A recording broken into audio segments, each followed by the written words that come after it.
2 years can turn a painful defeat into something completely different. Evidence of how far a player has come. For Alex Eala, one of the most revealing tests of that transformation arrived when Elena Gabriela Ruse appeared on the other side of the net again.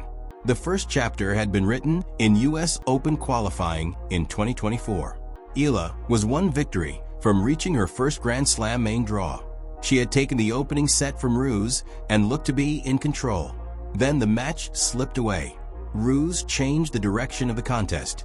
Eala began to struggle physically, and the Romanian eventually secured the deciding set. At the time, it was a defeat with consequences far beyond one scoreline. A young player can leave a court carrying questions that do not appear on the scoreboard. How close was she? What had gone wrong? Could she handle that level when everything stopped going according to plan? 2 years later, those questions looked very different. In August 2024, Eala was ranked 153rd in the world. By this Cincinnati meeting, the supplied report had her at number 20. She had captured a WTA 500 title and built a reputation as a dangerous competitor on major stages. She was now the number 17 seed in Cincinnati.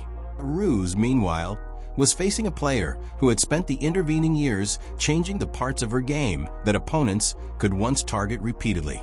That is what made this rematch so fascinating. The opponent was familiar. The player was not. Back in New York, Ruse had found a way to keep Eala from playing the match on her preferred terms. Rather than allowing the teenager to attack freely with her forehand, she absorbed the pace and extended the points. The longer the exchanges became, the more Eala was forced to manufacture opportunities. Eventually, the pressure to create something led to increasingly aggressive decisions. Her serve also gave Ruse an easier route into the points. Eala was not yet generating the same threat with the delivery that she would develop later. Cincinnati offered a chance to see whether those old advantages still existed. The numbers suggested a significant change. Across the entire 2024 season, Eala produced only 4 aces. In 2025, that number rose to 23. By the middle of August 2026, she had already reached 56. An ace total does not tell you everything about a tennis player, but it can change the way an opponent has to approach a service game. If the returner cannot comfortably attack the second shot or anticipate an easy start to the rally, the server gains more room to dictate the next ball. For Eala, that matters because her ground game remains one of the central weapons in her identity as a player. A stronger serve does not need to win every point outright. It only needs to make the first ball after the serve more favorable. And once Eala gets the forehand moving, the geometry of the court changes. But there was another reason this meeting came at an interesting moment. Ruse entered Cincinnati after a convincing first-round victory, yet her hard-court results in 2026 had been difficult. The supplied report lists her record on the surface at 3-7, with early exits at Indian Wells and Dubai and a second-round defeat in Miami. Eala's North American hardcourt stretch looked considerably stronger, so the matchup carried 2 separate storylines. One was historical, the other was current form. Could Ruse recreate the tactical problem that had worked in 2024? And could Eala prevent the past from dictating the present? Those questions were connected, but they required completely different answers. Ruse's style has always offered a way to disrupt an opponent who prefers rhythm and aggression. She can absorb heavy shots, lengthen exchanges, change the tempo, and wait for the attacking player to become impatient. Her doubles experience also gives her another dimension around the net, where movement and angles can interrupt a predictable baseline battle. Eala therefore needed more than power. She needed recognition. If Ruse slowed a rally, the temptation would be to force the pace back immediately. If Ruse absorbed a strong forehand, Eala could not assume that the next shot had to be even bigger. If the Romanian changed direction or moved forward, Eala had to identify the change instead of continuing with the original plan. That was one of the clearest differences between the player from 2024 and the player who arrived in Cincinnati. The earlier version of Eala was still learning how to build a match around multiple solutions. The newer version had experienced more situations in which the first plan failed and another response was required. That kind of growth is difficult to measure. It appears in the seconds after a missed shot. It appears when a player loses a service game and does not immediately panic. It appears when a long rally goes against her and she accepts that the next point is still available. The supplied report points to several examples of Eala developing that resilience. During her recent North American hardcourt run, she had defeated players including Naomi Osaka, Jessica Pegula, Alina Svitolina, and Leylah Fernandez. Some of those victories came against players who represented another level of competition compared with the teenager Ruse defeated 2 years earlier. Those matches mattered because experience changes expectations. A difficult moment becomes familiar. A lost point becomes only a lost point. A bad game does not automatically become a bad set. And a previous defeat does not have to become a prediction. That last part may be the most important. When a young player loses to someone, the next meeting can carry invisible pressure. The memory of the previous match can influence shot selection, patience, and confidence before either player has established control. Eala's recent results suggested that she was beginning to respond to old setbacks in another way. Instead of avoiding opponents who had previously beaten her, she was increasingly capable of facing those memories directly. Ruse represented one of the earliest and most painful examples. In 2024, the Romanian was the experienced obstacle between Eala and the Grand Slam main draw she wanted. In Cincinnati, the roles had shifted. Eala arrived ranked higher, seated higher, and carrying a much larger body of experience. But rankings do not erase history. Ruse still knew she had beaten her. She knew what had worked. And she knew that if she could make Eala uncomfortable early, the old patterns might return. That is why this could never be reduced to a simple revenge story. The real question was much harder. Had Eala actually changed? The answer would have to come from her decisions under pressure. Imagine the difference between two players facing the same tactical problem. The first sees a slow ball and feels compelled to attack it immediately. The second recognizes that the opponent is trying to create impatience and chooses to wait for a better opening. That second response is not necessarily more spectacular. It is simply more mature. And maturity was becoming one of the defining parts of Eala's development. Her physical progress mattered too. The supplied report describes a player better equipped to handle the long, demanding exchanges that had once caused problems. A stronger body does not guarantee a victory, but it gives an attacking player more freedom to remain patient because she does not have to fear that every extended rally will eventually become a physical disadvantage. That combination, better serving, greater physical strength, and improved decision-making, created a different matchup. Ruse could still absorb the ball, but Eala had more ways to respond. If the Romanian gave her pace, she could redirect it.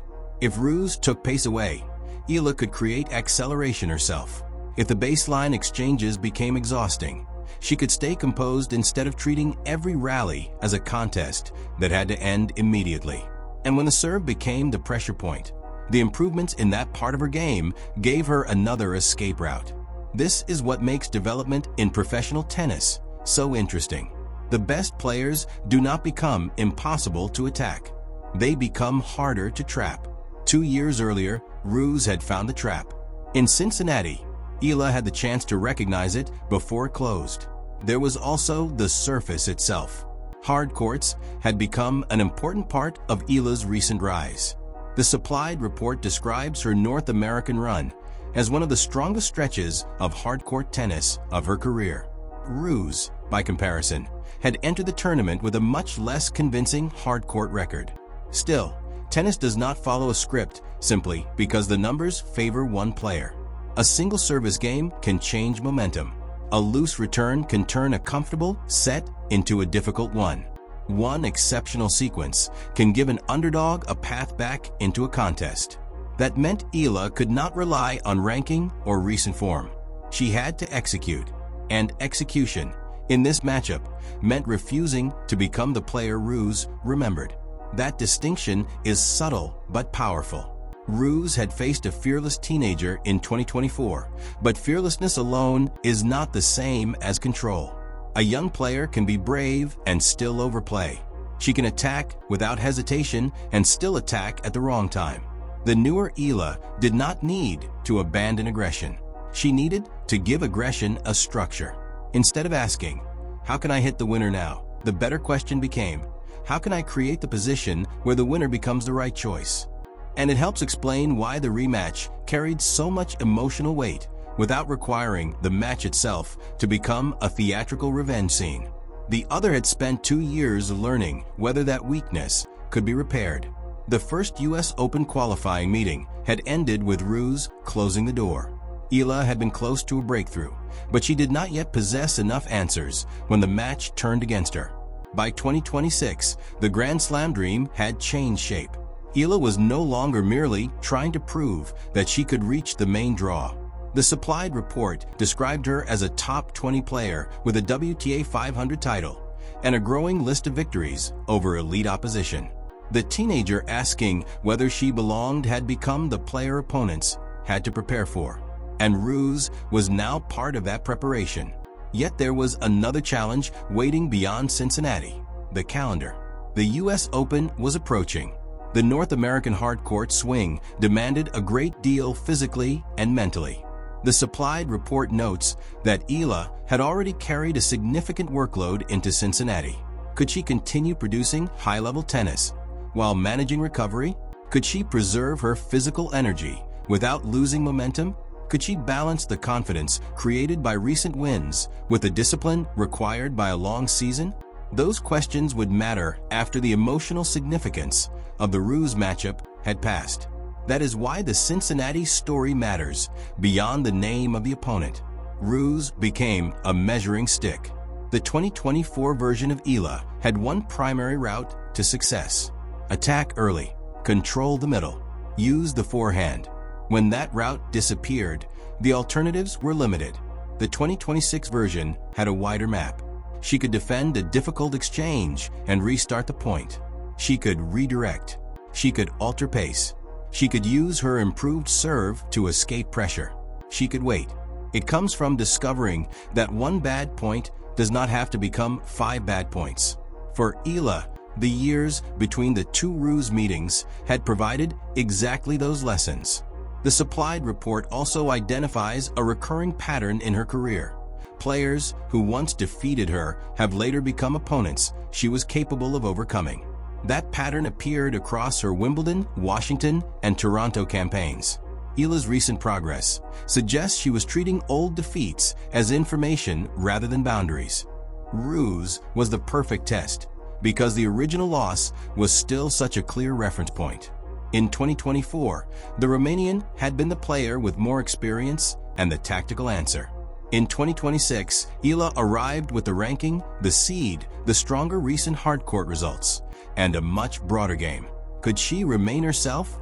Could she resist the emotional temptation to make the match about what had happened 2 years earlier?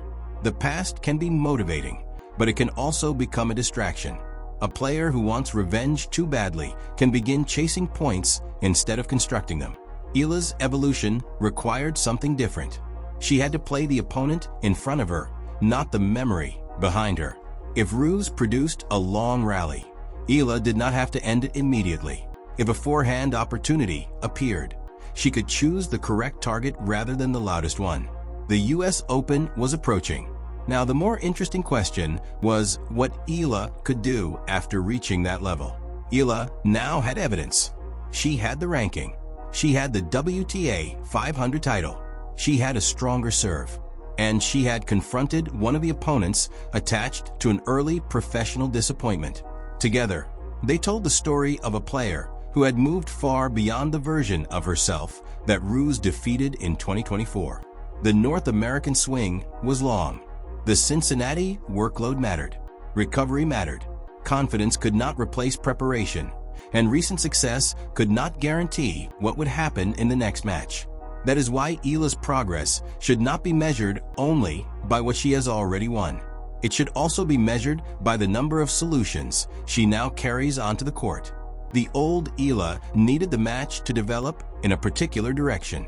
The new Eala has learned to adapt when it does not. And when an opponent like Ruse changes the rhythm, that adaptability becomes the difference between remembering an old loss and creating a new result. The story began with a teenager who was one victory away from her first Grand Slam main draw. 2 years later, she was ranked number 20, seeded number 17 in Cincinnati, a WTA 500 champion, and entering the meeting with a level of hard-court confidence that simply did not exist in the same form before. And perhaps that is the most powerful way to understand what happened. Eala did not need to prove that she had never been vulnerable. That process was visible in the serve numbers, the ranking, the victories, the physical growth, and the expanding tactical options. But the real proof came when the past stood across the net again. Because the past can only define you if you allow it to decide how you play the present. Eala had another opportunity. The player with a WTA 500 title. The player who had already learned that previous defeats could be reversed. And Ruse was another test of that evolution.